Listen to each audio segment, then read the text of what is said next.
పాకిస్తాన్‌కి నిన్నంతా నిద్ర పట్టలేదు. ఎందుకయ్యా అంటే, భారతదేశం ఒక ప్రకటన చేసింది.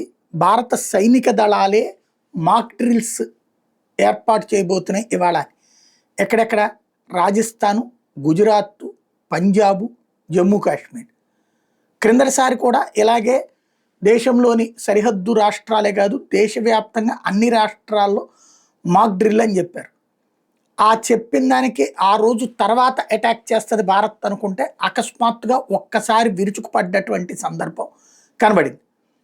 దాంతో బిత్తరపోయింది పాకిస్తాన్. నిదానంగా జరుగుతుంది అనుకుంటే సర్ప్రైజ్ అటాక్ జరిగింది.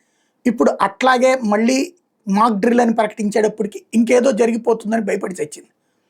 తీరా చూస్తే పొద్దున అయ్యేటప్పటికి ప్రశాంతం. కానీ ఇప్పుడే అందుతున్నటువంటి తాజా సమాచారం ప్రకారం పీఓజేకే ప్రాంతంలో ఏదో పెద్ద బ్లాస్టులు జరిగినాయి. అది స్థానికంగా చేశారా లేకపోతే ఏదన్నా అటాక్ జరిగిందో తెలియదు. పీఓజేకే ప్రాంతంలో ఒక పెద్ద పేలుడు శబ్దాలు వినిపించినాయి అని స్థానికులు చెప్తున్నారు. నిన్నంతా పాకిస్తాన్ వాళ్ళు అయితే నైట్ అంతా అప్రమత్తంగా ఉన్నారు. వాళ్ళ సైన్యం అంతా అప్రమత్తంగా ఉంది. ఏ క్షణంలో ఏం జరుగుతుందో అన్నటువంటి భయంతో.